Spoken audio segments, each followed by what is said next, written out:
Have you ever wondered whether your blood type might reveal something about how your body works? Inside your blood are tiny markers called antigens.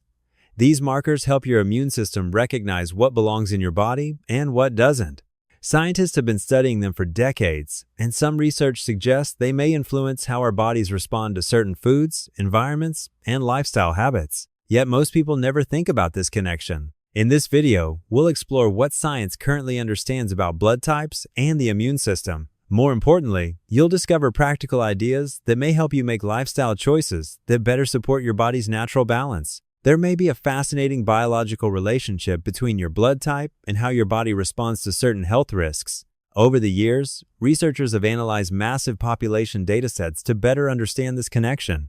In one large analysis involving more than 1 million participants, scientists observed patterns suggesting that people with different blood types may experience slightly different risks for certain conditions. For example, some findings indicate that individuals with type A blood showed higher rates of certain digestive-related issues compared with other groups. Meanwhile, people with type O blood appeared to show lower rates in some of those same areas. These patterns don't mean blood type determines your health, but they do highlight how biology may influence how our bodies respond to diet, environment, and daily habits.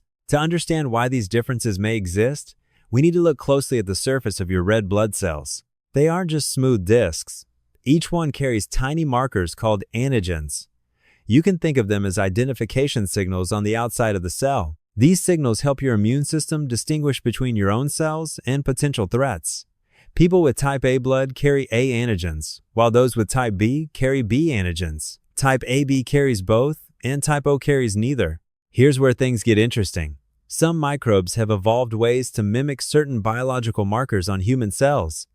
By appearing similar, they may sometimes avoid immediate detection by the immune system. This kind of biological disguise shows just how complex the interaction between pathogens and our immune defenses can be. If you have type A blood, researchers have noticed some interesting patterns related to stomach health. One factor scientists often study is a bacterium called H. pylori, which can live in the lining of the stomach.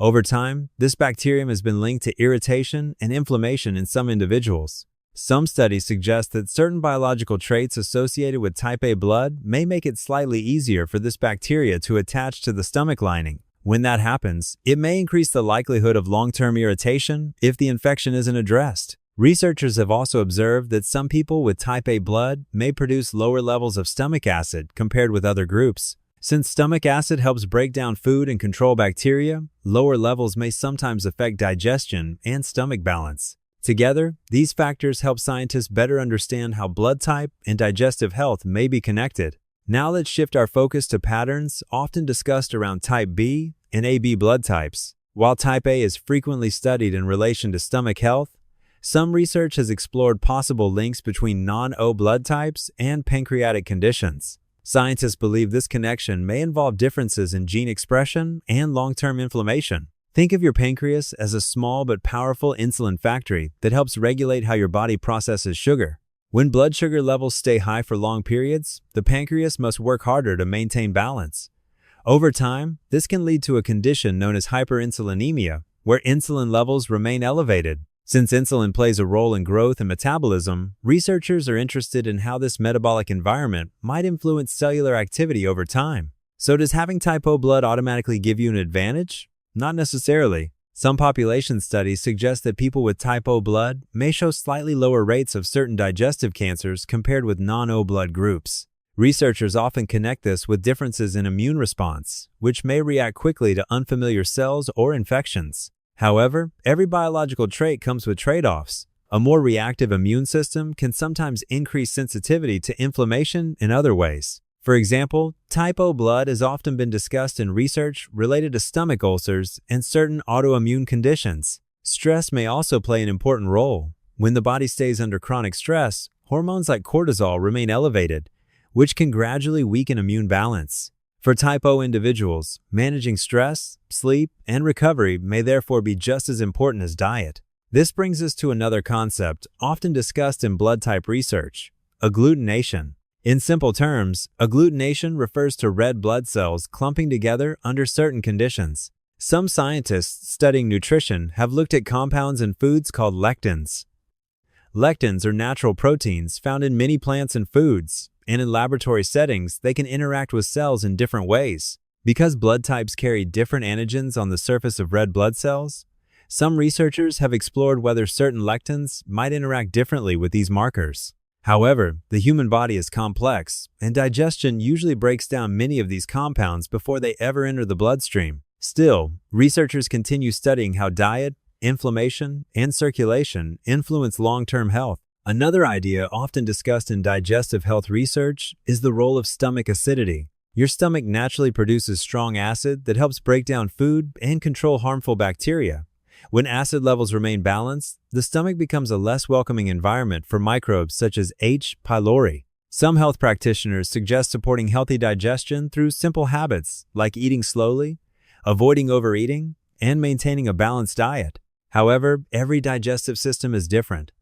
Medical professionals generally recommend consulting a healthcare provider before using supplements designed to alter stomach acidity. Understanding how digestion works is an important first step toward protecting stomach health. The next idea focuses on identifying foods that may not work well for your body. When certain foods trigger irritation or digestive stress, the immune system must spend energy responding to that reaction instead of maintaining overall balance. Some nutrition theories suggest that different blood types may respond differently to certain foods. For example, people with type O blood are sometimes encouraged to limit highly processed grains, while type A diets are often described as leaning more toward plant-based meals and lighter proteins. Type B and AB individuals are sometimes advised to pay closer attention to how their bodies respond to certain meats or processed foods. While research is still evolving, the broader message remains simple.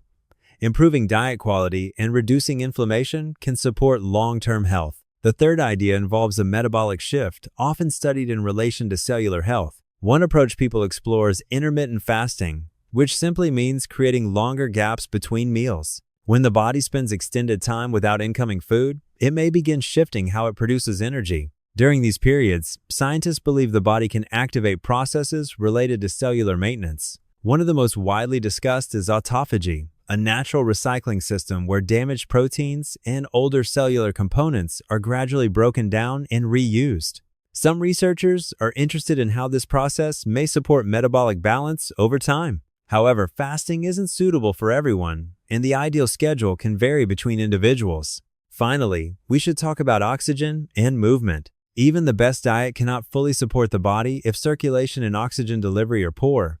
Your tissues rely on a steady supply of oxygen to produce energy and maintain healthy cellular function. Regular physical activity helps improve blood flow and allows oxygen to move efficiently throughout the body. Different people may respond better to different styles of exercise. Some feel energized by higher intensity training, like sprinting or strength workouts, while others benefit more from steady activities such as walking, hiking, or yoga. Many people thrive with a balanced combination of both. The key takeaway is simple. Consistent movement supports circulation, helps manage stress, and keeps oxygen flowing to the cells that need it most. This content is for educational purposes only and is not medical advice. If you found this video helpful, please like and subscribe to support the channel. Thanks for the support.